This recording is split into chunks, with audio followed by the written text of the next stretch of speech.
Welcome back to the Wolf of Queen Street podcast. Today on the show, I guess that grew up in the streets, in the gangs, violence, drugs, alcohol, all that sort of stuff, and find a way to get out of it, find a way to leave that behind, and now is inspiring the youth and the future run by mental health coach, personal development, boxing, and so much more. Just want to say, Tim, welcome to the show. Thanks for having me, man. I'm excited. All right. We just said off air a little bit at the moment. I know you're very big on your content and that stuff for the last couple of years, but we're popping your cherry today, bro. Yeah, we're putting you behind a camera. It's the first time being a guest in a podcast. And I hope you're excited to chat for the next hour. No, I am, bro. Yeah, I'm very excited. Yeah, thanks for having me. Yeah, man, you hit me up a few weeks ago, bit of a interesting origin story about ourselves, both from South Africa, both from the same city in Cape Town, a bit of hardships through your youth and everything else, sort of leaving you with the growth of the youth scars and that sort of stuff. Take me through a bit of your journey. The journey, yeah, sweet. So I grew up out West Auckland. Yep. Grew out of Massey. So when we first came here, there was only me, my mum and dad and brother, we didn't really have family as you would know when you come here from another country. So quickly, everybody from my neighborhood and everybody on my street became my family. Yep. And then from there, our group of friends, we weren't intentionally trying to be like bad boys, but you end up having each other's back, and then it grows into something bigger than that. The Massey Mafia, bro. Yeah. The Massey I know about the Massey Mafia, bro. And then it ends up growing, and you end up having each other's backs. You call your guys selves a name and things like that. Further on down the track, as we got a little bit older, moved into more heavier teams, things like that. And that was majority of my 20s. From there, left their lifestyle and was kind of lost. I didn't really know what to do with my life. Like that that's all I knew growing up. Was kind of lost. And really, I stumbled across all this stuff from my obsession with the pyramids. So the pyramids, with the pyramids. So the thug life was with the pyramids, or leaving it was due to the pyramids? Nah, the thug life. When I left there, I was lost. I didn't really know what to do. So it kind of happened like this. So this one day, I was just sitting down on the couch, and it was on YouTube, and I seen this guy, 19 keys. He's got like a gold chain. All this stuff, and he's hard up spiritual, and I was like, who the heck is this guy? I clicked on it because he looked like me, so I clicked on it, and he's talking about the pyramids and how all the special calculations and where it's located and all that, and I was like, what the heck? So I started diving into the pyramids, and I went really hard out. Like, I had a book every night. I used to stay out. My missus used to wake up at like 3 a.m. and be like, what the heck are you doing?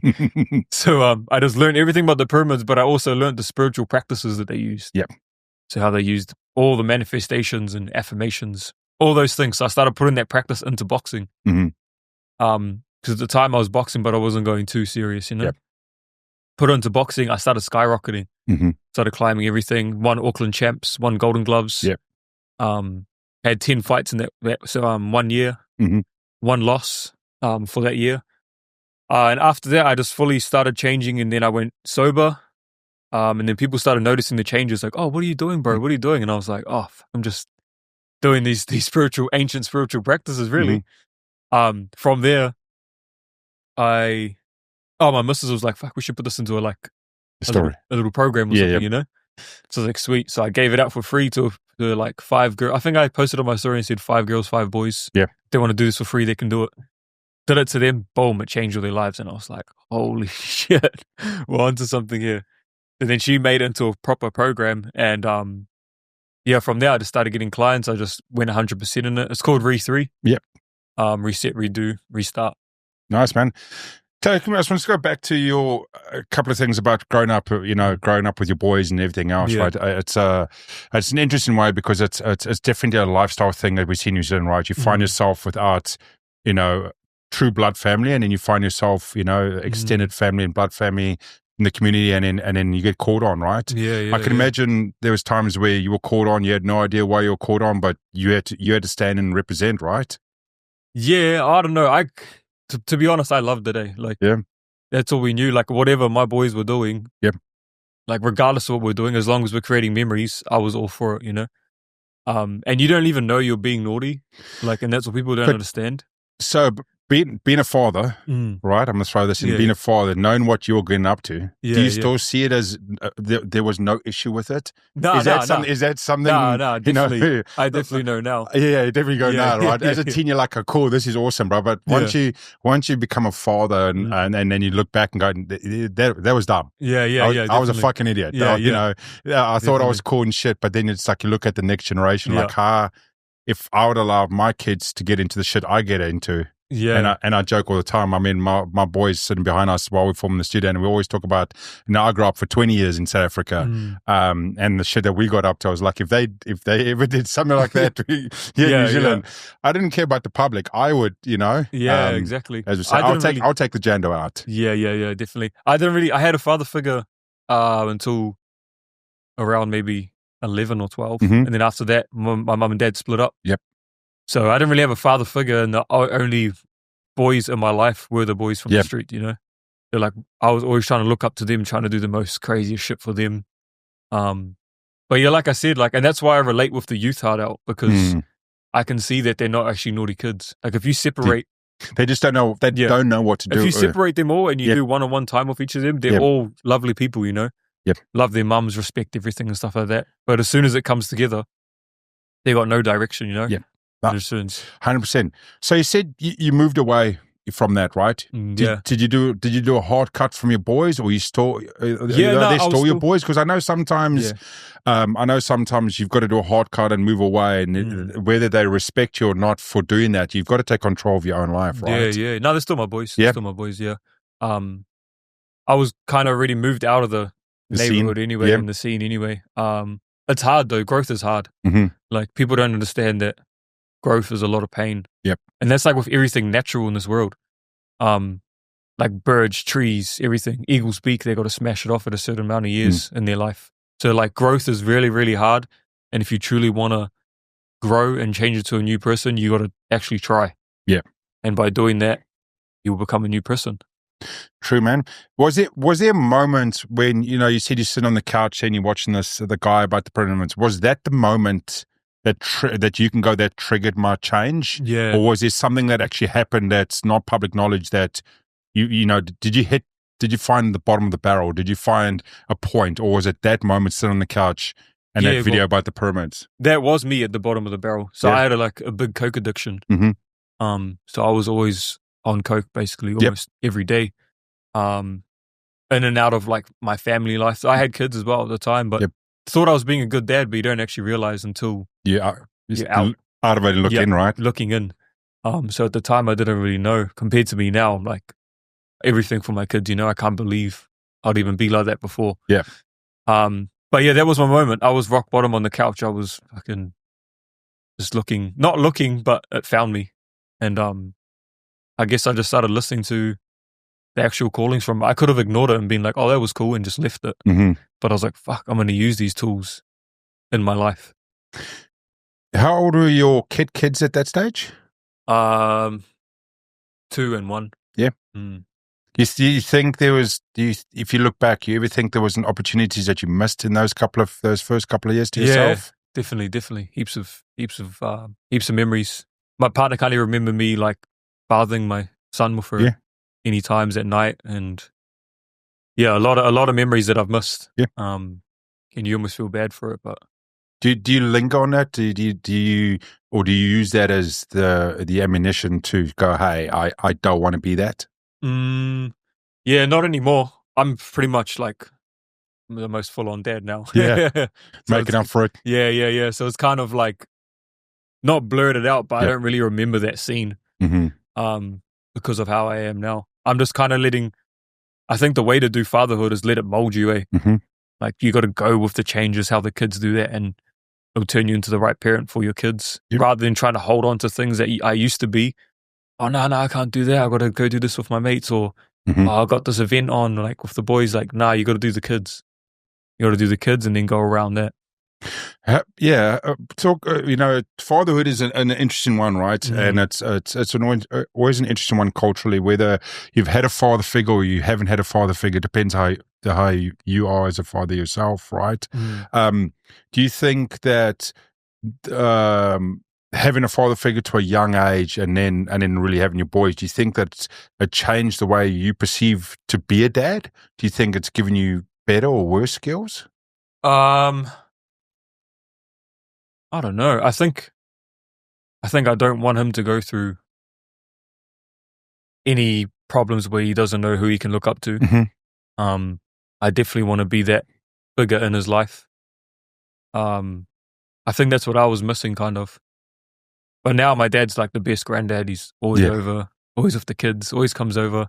We've got a real strong relationship now. But for me, I definitely don't want them to miss out on that stuff. It's so weird I see your dad as being a granddad, a old man, South African, ex-militant, military and stuff like that. Was always hard ass as I grew up. But as soon as my kids came around and he was a grandfather, man, that man, that was like... I got a friend of mine. He's an Irishman, and he's like, my dad always reminds him of a Bond villain. So when you see any James Bond movie and the bad guy, that's my dad. And he walks in the room, you think he's the bad dude. But as soon as my kids came around, man, he's just the softest dude around them. And then as soon as he walks out of the situation, the Bond villain's back. Right? Like there's this character, and I've still got mates, that are 40, 50 years old, and still like, I'm scared of your dad. I'm scared of your dad. Yeah, that's the same with me. All my boys are scared of my mum. They still tell me something. Well, my mum was hard, man. She loved hard. She loved hard. She always had our back no matter what. So go back with your parents. They obviously met back in South Africa. Were they like high school sweethearts or something like that old school style? It seems like all South Africans. High school sweetheart, right? My parents are the same, right? 18 or not, 17 or 18, married by like 19, kids by 20. Right? They get one girlfriend, eh? Yeah, that's it. Like that's your opportunity, right? There's, there we go. There's your match. Go. Yeah. Hard out. If it works, it works. If it doesn't, Yeah. I guess it's like in the genes. Like most South Africans are they wear their heart on their sleeves. Huh? Oh, look, I've spoken about this. I've spoken about this before. I had Coach Suns on about a year ago as well. I mean, and him coming over here and sports condition coaching and seeing a lot of the guys, and he coaches that way of being very passionate and being very forward and being very blunt. And I think it's that whole grow up. And I speak about this quite a lot, is growing up in South Africa, you see shit that you shouldn't see. I know you left when you're 8, so you might have seen a couple of instances. I left when I was 20, 21, but, you've seen the level of poverty, you've seen the level of violence, you've seen the level of distaste and dislike and racially the challenges that come with it, right? It's like trying to explain to my kids, I'm raised in a white household where I grew up through apartheid. So there was a distinction, you over there, 20 years ago it wasn't the 90s, but it feels like 20 years ago is the 90s, right? Yeah. But if we grew up together, we weren't allowed to be together. Yeah. That's the craziness. Like we couldn't be seen together. We couldn't interact together. And then, so that's when you leave that and you come here.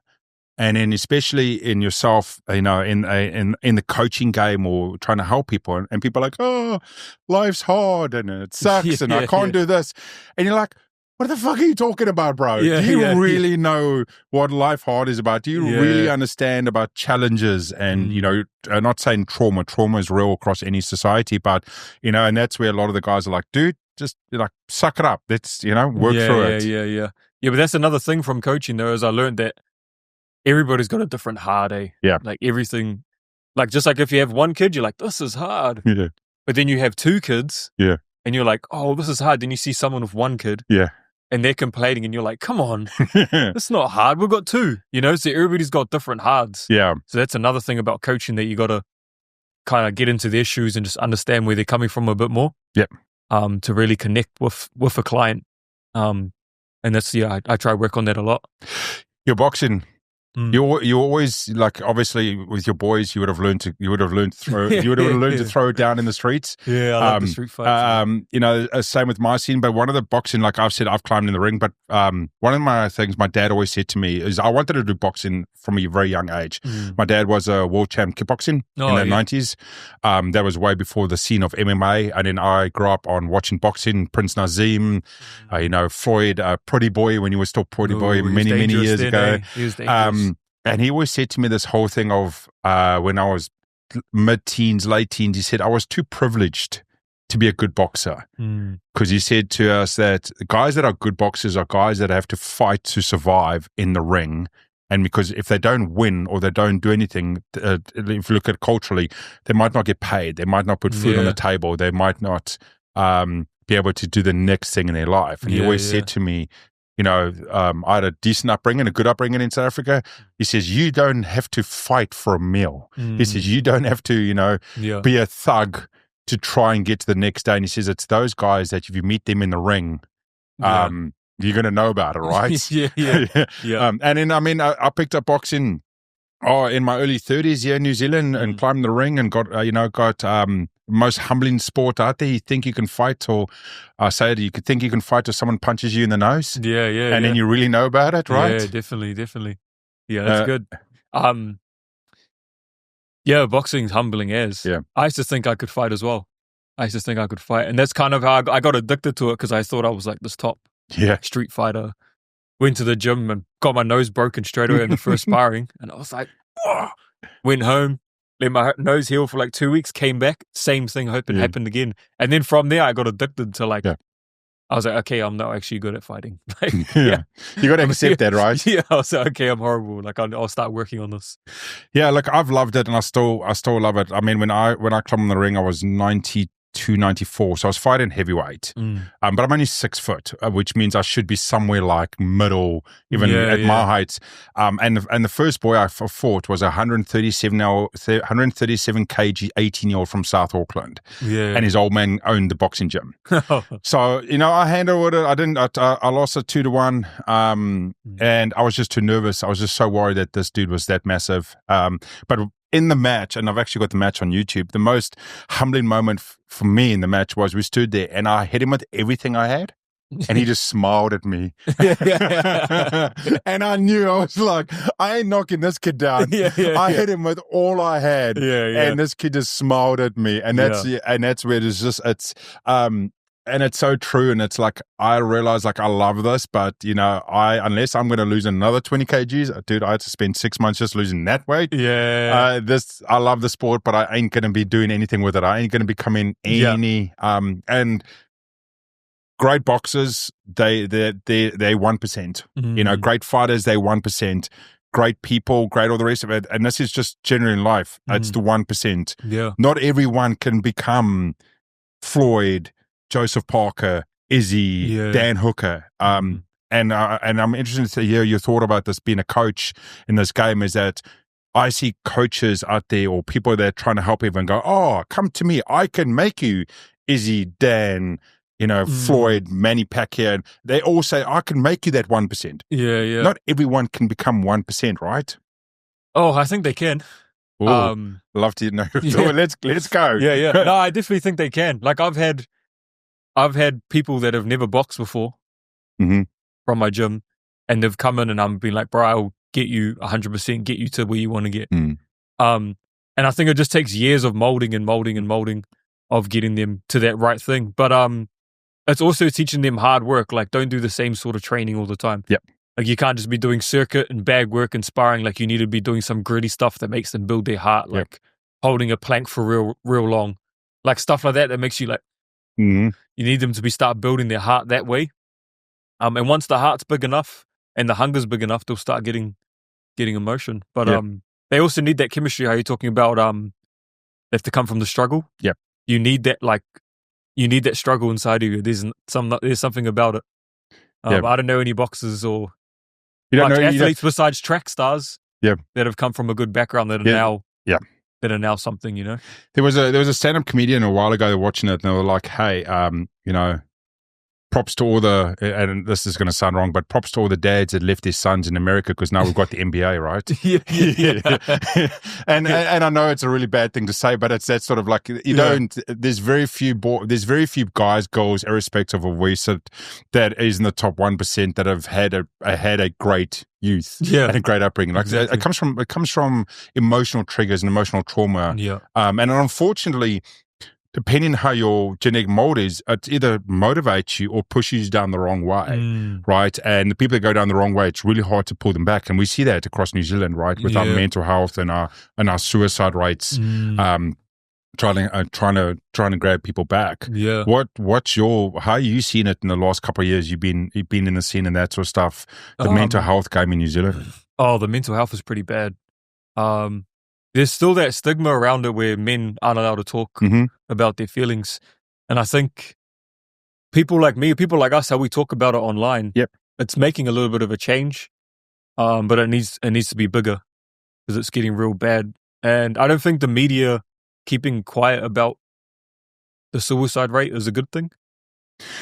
Let's not go into the media in New Zealand about this. Because that's just another one. I mean, we're around the corner from one of the biggest organizations that I respect in this country is I Am Hope. They just around the corner from where we're recording at the moment. And Mike King's one of the few guys out there that's willing to call people out. I've shared the stage with him and stuff. And most organizations don't like having him to come in to keynotes because he actually calls them out with facts and that. And sometimes he goes off the deep end and goes a bit batshit crazy. But I mean, fundamentally, he's there he's speaking about the right reason, right? And bringing awareness to New Zealand and mental health and culturally as well. We've got to break down this these wars that exist, that it's acceptable culturally to do this and it's acceptable culturally. I speak to friends back in South Africa and they're like, hey, what's the biggest issues and struggles in New Zealand? And again, not to belittle, I'm like, the biggest thing we struggle with is like, the mental health and suicide and all the rest. And the first thing they're like, what are people having to stress about, worry about? There's the underlying percentage of people that have mental health issues from the way they're just wired. And then society-wise, we've almost made it that's acceptable to jump on that bandwagon. Right? That, it's all right, I can just say I've got mental health issues because it's a way out of actually living your life. Yeah, I've been noticing that as well. People are just like, and then you can't talk to me? In the corporate world, no, I've got mental health issues, which, if you want to pussy out of something, you go, okay, I've got mental health issues. And then legally you can't ask them. Or you can't push the point because now they've put that wall up. They just blame stuff and I'm like, I've known you for ages. Like, don't. If you got that, I've got that. And I know I don't have that. Like, I fully respect someone coming out and saying they got the challenge and you can see that, but don't you fucking dare throw mental health card out there because you're too of a pussy to step out, to do something that you're supposed to be doing. But it's hard out there for dads as well. Like I feel for dads because I used to go through it as well. Like we just got so much pressure on our shoulders. We have to carry the whole family. And then even when we want to get home, sometimes we just want to kick our feet up, but then the missus needs help here and there. You end up just bottling that feeling inside. And then each day, every time you want to, even if you want to go to the gym, there's some people, misses out there like, no, I need you to do this. And us being men would be like, okay, but really we want to be like, nah, I need that break. And I think it's important for men to stand up to their missus if it's a true relationship and just tell them like, I need this hour break each day because I'm not the one that's supposed to be, I don't know, in our DNA, we're not the nurturing part of the family. The mamas, the dad needs that escape. If the dad is trying to be there to nurture all the time, I think it's a bad mix for real mental health issues. In a recent episode, I spoke to a guy called Stanley Henry from The Attention Seeker, one of the biggest agencies in New Zealand from a content point of view, but he's also been he shares everything online in the corporate world as well as in his personal life. And we spoke about this, and he's got a certain thing of how he works. Like he needs downtime every day, and it's 30 minutes or 60 minutes at the end of the day. He runs long days running a company, and he's sort of got it now with himself and his wife Claire that if he gets to the end of the day, let's say it's now, and obviously some days they're working together because it's their company together. He will then say to her, okay, you go home, I need half an hour on the couch. He's got a nice cigar couch sitting in his office, and he needs that time to just to unwind and then be ready to be a husband or be a father or whatever in society it is. And there's a real misunderstanding in society of how people don't realize the pressure on a father. So let's just say the pressure on a father that wants to be a father. Okay, so a dad that wants to try and be a dad or father that wants to be a father. And I don't know if it's from, the caveman genetics that still exists in us of being the primal caregiver and making sure that we're safe and making sure that the family's protected and making sure we're trying to make sure the family doesn't fall apart and there's money in the bank and we can feed our kids and, I can have a relationship with my wife. that dads carry an unheard of amount of pressure on their shoulders. We don't know how to speak about it. We don't know where to go about it. And sometimes we just find ourselves in a corner and we're not sure where to go. Yeah. That's exactly what we were just talking about before, eh? It's hard. And I think every man should try and reach out online or even just Google some symptoms and some ways to work on their mental health. Like for me, journaling helps me. I journal every day. Like without a doubt, I'll journal every day. Yeah. And affirmations. Yeah. So, but basically I just try and run things like what Nikola Tesla said, energy, frequency, vibration. It's the weight of the universe. And I think most people don't understand what that is, but energy is just hard work. Yeah. You got to put that hard work in. Vibration is doing the affirmations and getting yourself in that state of happiness. And then frequency is just basically visualizing your end result of what you want to do, where you want to go, the person you want to be. If you just keep working on your things like that, start fine-tuning it, you'll eventually become better all round, even a better dad at home. And yeah, I did that a lot with my missus and everything. She did it as well. She's a good mum. Probably the best mum I know. Yeah. She's real good to the kids. She's basically just like sacrificed the whole life for the kids. They're only worried about her relationships with the kids, you know? So yeah, kids are safe. So, Tim, you know yourself, your presence on social media, you're in the sports coaching, the boxing scene, that whole scene. You look the part, dude. You ripped, you shredded. You know, how do you make sure that you are keeping the focus on the legacy of what you're trying to do over the like? So what I mean by that is you look the part of being one of these coaches out there that's just doing it for the props and the clout, not actually caring about if I'm making a difference to the future generation or the people I'm helping. How do you keep that focus in what you're trying to do? Really, it's my clients, my Re3 clients. Every time they finish the program, because the program I'm doing check-ins with them weekly, right? So every time I finish the program and they get that testimony, boom, it just fires me straight down the line. But there's times where I get trapped in the social media world and kind of go sidetracked. But then when it hits Sunday, that's when I do my check-ins with all my clients. When it hits Sunday, boom, I'm back in line.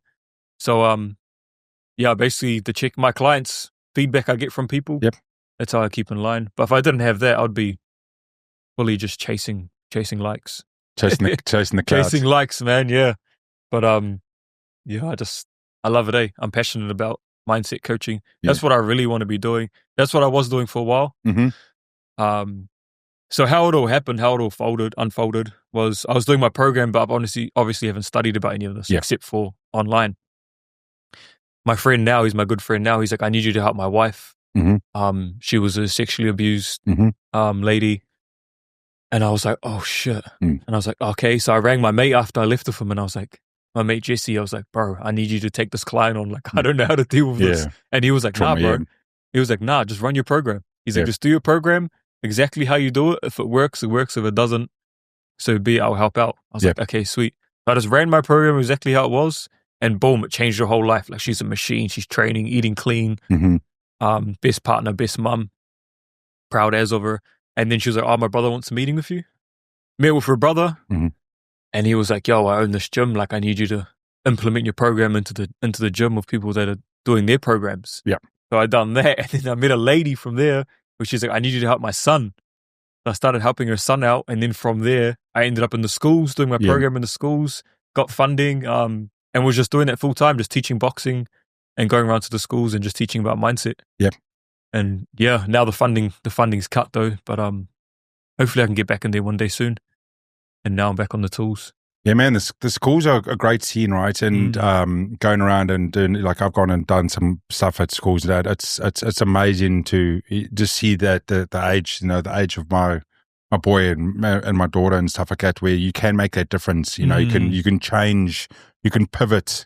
Where people are going to go to, right? Yeah, exactly. And sometimes, it's a hard one because there's so many people out there like yourselves that want to make a difference, and due to funding and everything else, it makes it hard. But it's like, it's one of those things, like, you've almost got to just maybe jump on it and go, okay, I'm going to do it whether I get funded or not, because it's important to give the youth what they need to do, right? And I know a big guy that Richie Hardcore that goes and speaks out to schools around mental health and the perception of the male ego in online, and how that drives SA and drives that whole perception of men to female looks. And that's what a big thing that he does when he goes to schools. And I know that he just started doing the circuit and just went school to school to school. And finally they were like, hey, we this dude's doing so much, we've got to pay attention to him, we've got to make him as part of it. And they picked him up. And every other week I'm seeing him now. He's going from one school, and then he's on the news and everything like that. So there's definitely a scene out there to go help out the schools, man. Yeah. Now I'll definitely try to tap back into it. Just not, I can't right now. Like I'm the single earner of the income at the moment. So I was like, and I got 3 kids. It's like I had to weigh it up. I was doing it for a bit there and just skimping. Hold on. I'm just going. Are you saying you got excuses? Are you throwing excuses out there? Are you putting, oh, that's too hard, that's too hard? Are you going to be one of those coaches? Are you saying that's too hard and that's on the hard bucket, bro? Come on, dude. I'm going to call you out on that. Just jokes, bro. Nah, but there's my reasons, and I was doing it for ages, and we were just scraping by. All we could pay was rent, and we had like a little bit of food each week. Yeah, and I was like, damn, I'm going to have to actually step back from this. Build back the funds again, and then try to get back into school. But going back on what you're saying, the age for the kids, I think that's real important. Like, we need to be tapping into the youth. Like, there's no point in trying to get all these programs for the adults that are already in that lifestyle. Like, you can't change someone in their ways. But if you tap into the youth, and that's why I loved it, because I could relate with heaps of the kids. I felt like I was just back and messy, and they like I said, I used to separate them and talk to them and change them, and you find out the one that's like really leading it away. Because most of the time it's just one bad kid that's getting abused at home. So it'll be one bad kid getting beaten up at home. He'll come to school and he'll attack someone. And his friends will be like, whoa, that's cool. He's tough. He's got the power.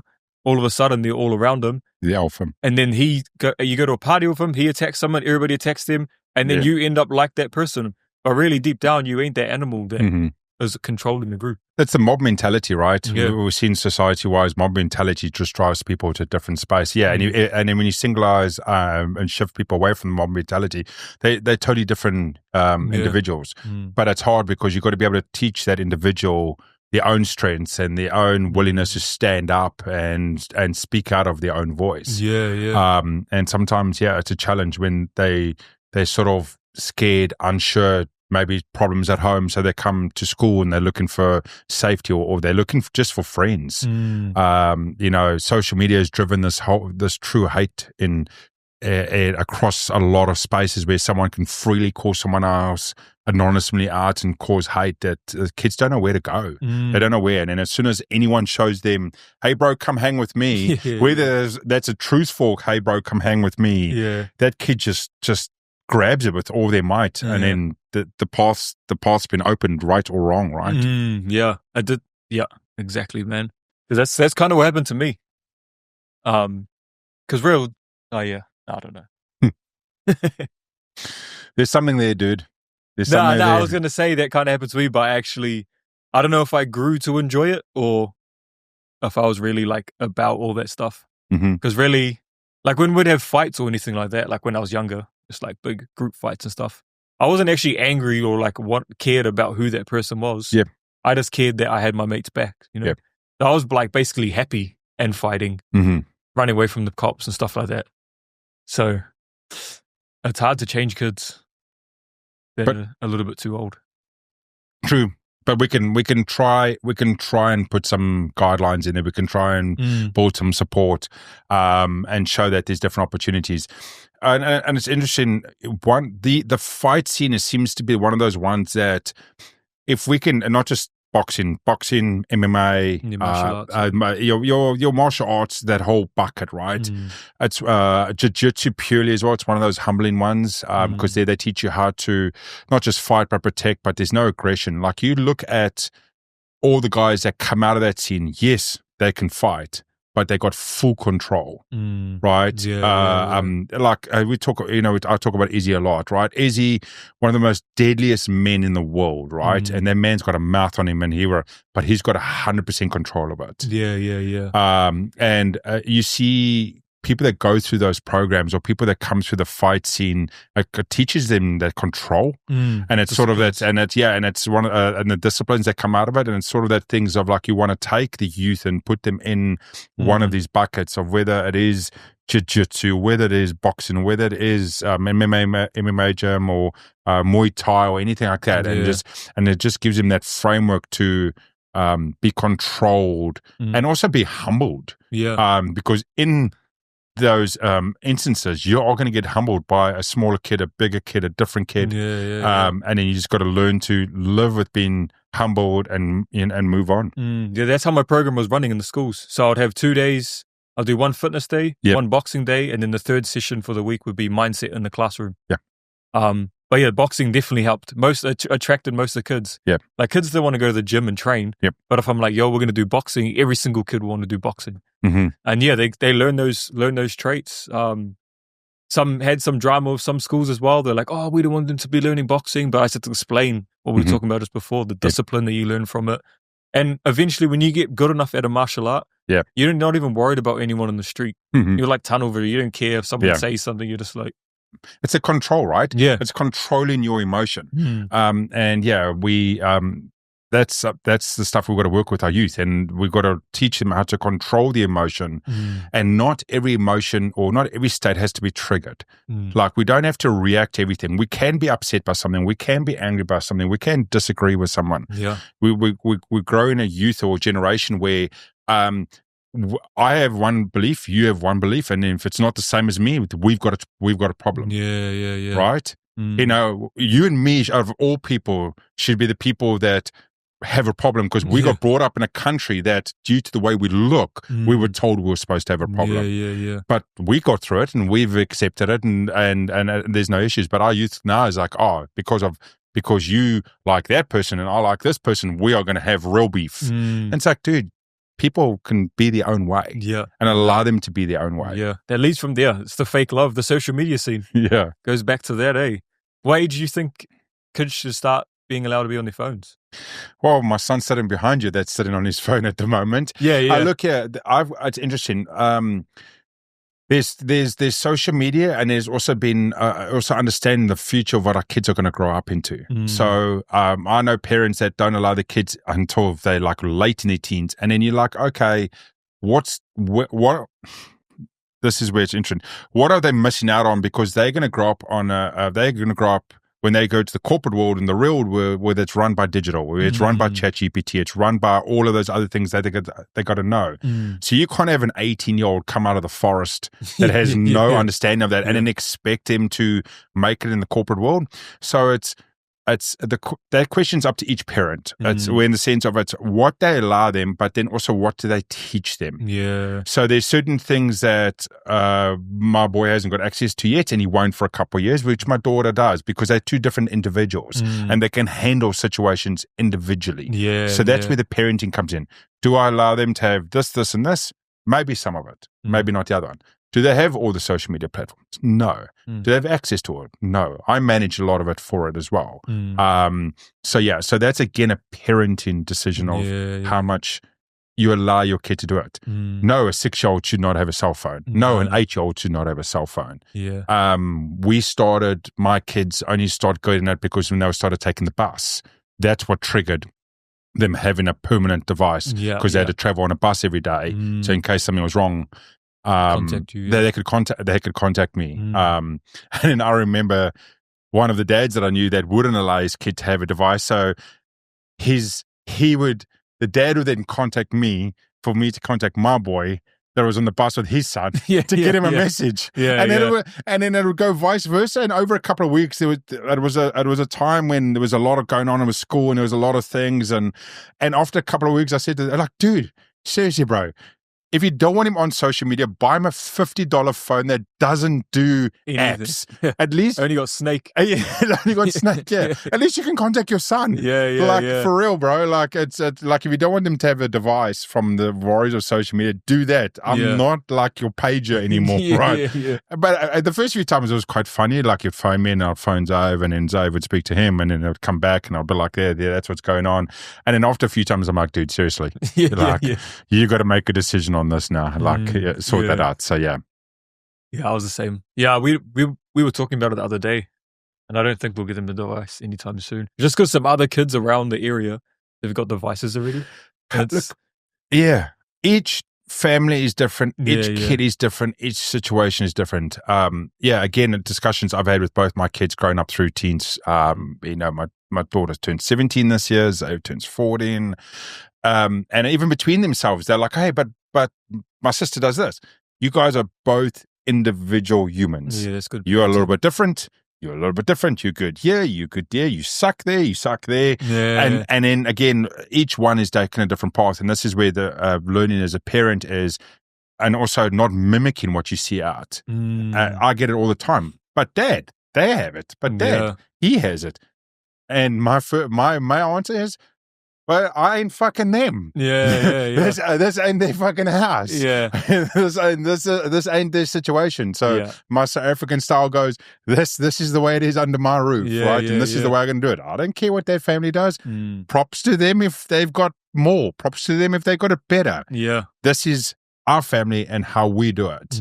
And I, as a family, me and myself and my wife, we've clothed you, we've fed you, we've put you in schooling, we've kept you safe. Yeah. We're doing it okay. Yeah. So stop looking at shit out there and going, oh, I want that and I want that more. No, this is the focus, right? Yeah. Parenting's another game that we're just like, every day is a new challenge. I'm just like, holy shit. Because how old are the two now, you said?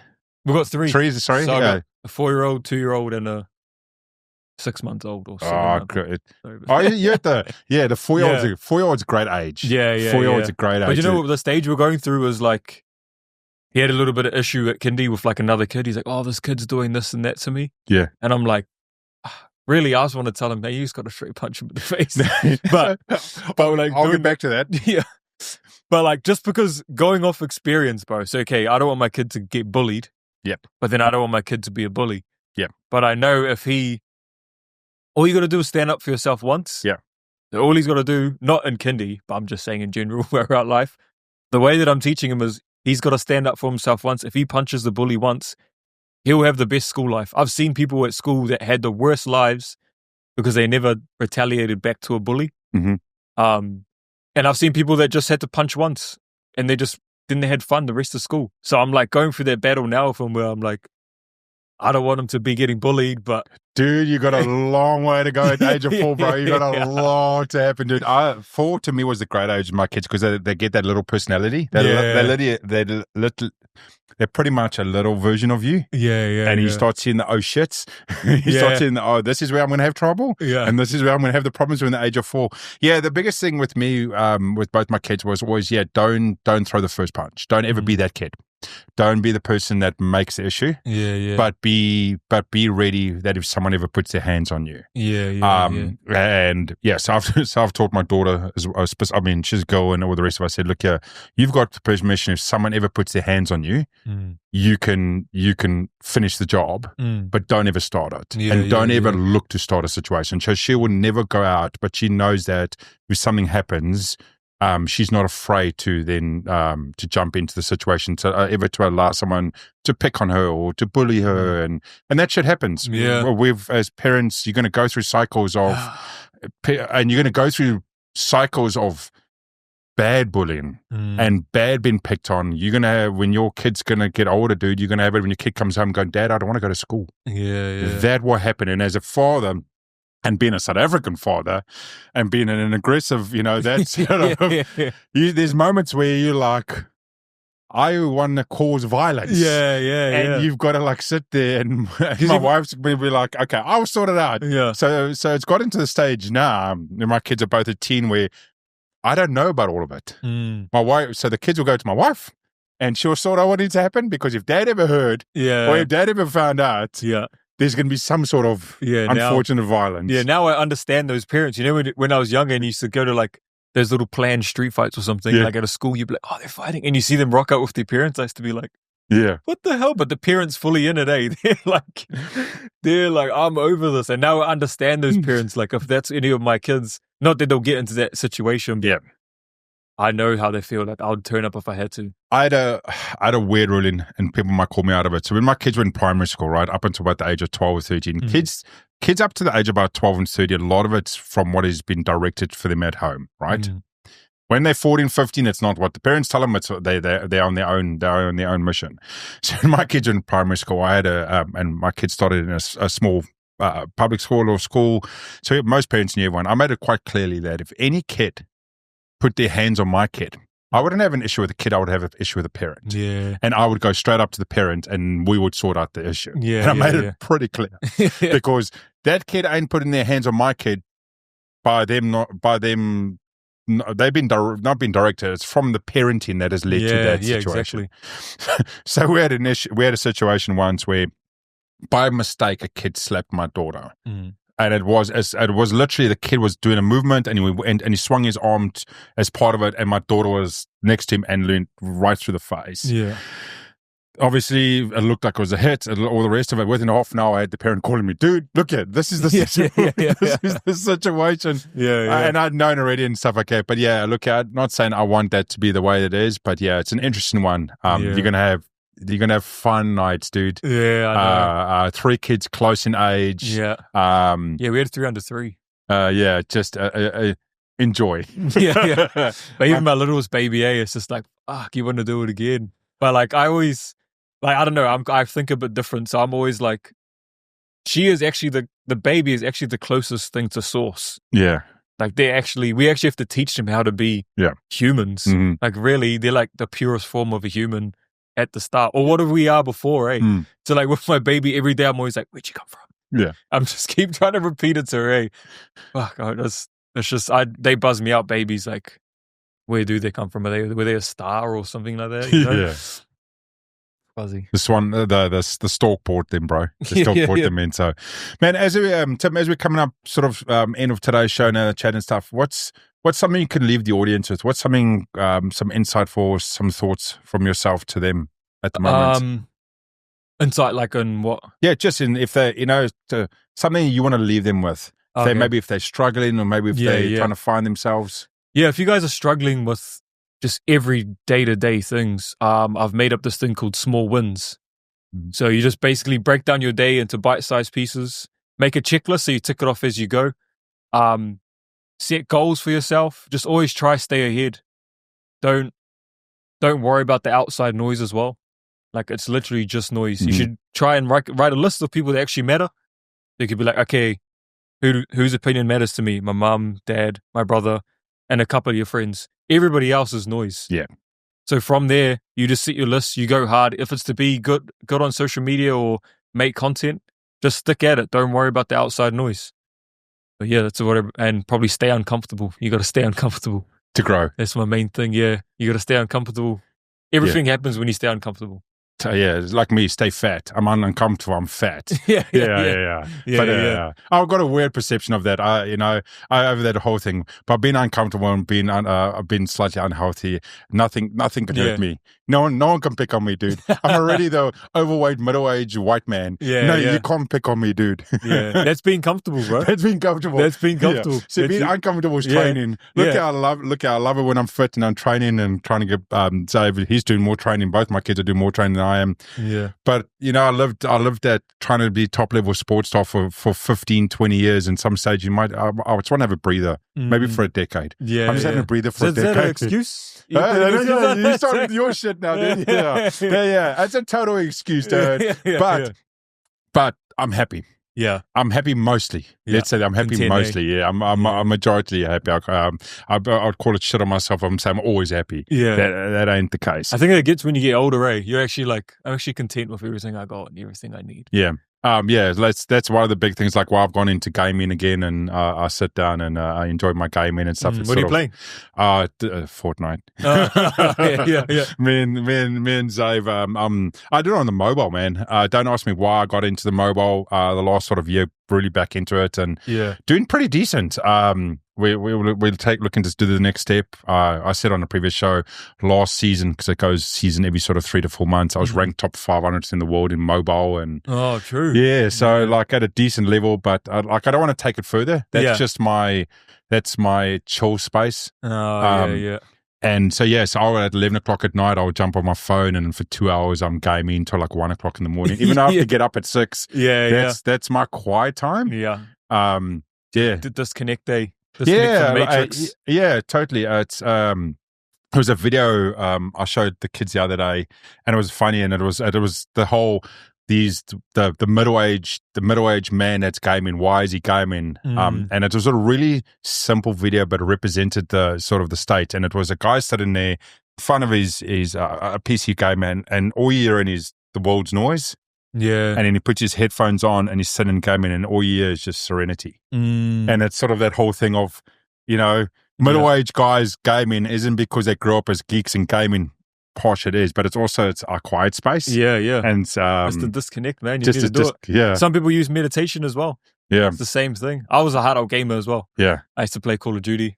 Yeah. Played pretty hard out. Went to the LAN parties over here and had a scuff controller. Do you know what a scuff controller is? No. It's got the buttons all at the back, so you don't have to move your hands, but I'll explain to people weirdly, like on mobile you got two fingers, that's it. You got to do all the movements, so that's where it gets really interesting. Is that cross-platform though? So you're versing like Xbox, PlayStation? So I'm playing legit, but that's so being on mobile, they give you one feature that you don't get at any other platform, which is auto shoot. So as soon as you're on target, it'll shoot for you. Shit. Which gives you, but I can't, which is great at long distance. But when you come in short, think of anything in any game in a first-person shooter. When we're close, you got to turn, you got to move, you got to change gun, you got to reload, you got to jump, and you got to do a few other interactions, right? On desktop, you've got 5 fingers, and if you've got gaming masters, you've got 8. You've got 8 fingers to do all these movements. Xbox, you can go up to about, some guys rocking 8 as well. Mobile, I've got 2. I've got to do 2 fingers what you're doing with 8. So that's where it gets real. True. It gets real interesting. So yeah. So when you get down to like the last numbers of the storm, what are you doing running? Look, I'm better at close combat, but it's really hard. Like, so being a bit of a kid, in the Fortnite, they got these knee knockers. So the guys are doing the knee knockers, and it used to be the katana. When guys are close distance like this, dude, it's really hard. So I've got to do real strats. I've got to go distance. I've got to make movement. So I've got a few strategies without giving away my strats. So, and it works. I'm winning 20, 30, 40% of my every time I load in, dude. True, So that's why it's fun, eh? It's fun, I'm winning. Sucks when you lose, man. Dude, don't get me wrong, there's days where I'll go 2 or 3 days without a win, and I'm like, Xavier, duo time, bro. We gotta team up. We gotta do something. What is he playing on? So he does on Xbox. So we go on that. So like I will win every day, 99% of the time, anywhere between 2 to 5 times a day. And I only play 8 or 10 games. But there's sometimes I'll go like 3 days, and then they'll be like, and I'm like, this is supposed to be my calming moment, bro. I'm supposed to be calming down playing gaming. Addicted to the dopamine. Dude, there's times I've taken my phone, I'm like, I want to break you and snap you and throw you across the. That's what I used to get after sparring, bro. I used to be like driving home, like fuming. But then as soon as I spar some old accountant that's come here one day, I'm in the car, happy as, loud as, just cruising, you know. There's a video that went viral the other day, and it's obviously it's a skit, but it's true to this, and it's a young guy that's training to be a boxer, and he's sitting in his car, and he's like, that moment you realize you're not sure if boxing's for you, and you're like, you're 25 and you finally got over the 40-year-old man. And then the old man walks the car and he's like, bro, you were so good today. And then the guy in the car is just like, dude, I'm like in my 20s. I should beat your ass every day. Anyway, we can't finish it up today, man. Yeah. Where can our audience find you if they're interested to see what you're about and you're more? Where can we find you? Yeah, you can find me on Instagram, just Tim Max under my name, and also re3.online. That's my website. You can tap in there if you guys need help with anything or want to find out about the program. There's a little message box on there. You can just type whatever you need, and I'll contact you guys. Tim, massive thanks for coming on the show. To everyone else out there, as always, thanks for coming over to the Wolf of Queenship podcast. There's a few things we didn't even cover with Tim. The psychotic idea of doing 10,000 burpees and 10,000 push-ups. He's got all that on his social media. Go look at it. Yeah. No, fuck that shit, dude. I got addicted to it. No, I don't give a shit about that. 10,000 burpees, 5 burpees is enough. But this is the style of Tim of pushing the limit, coming from a youth that has shown the trauma and the triggers and stuff that we've seen in our society today, understanding that, utilizing it, and to empower people around him. Massive props to yourself, Tim, for doing that. Please, if there's something that resonates with today's show and what we've spoken about, go over, find Tim's stuff. There's so much content out there that can help. He's not a coach that's like, hey, here's 1%, you're going to pay me for the 99%. He's a coach that's going out to go, and here's the 99% you pay if you want the dedication of that further 1%. Massive congrats on the growth and everything else. And to everyone else, thanks as always for coming over the show, and hope to see you next time.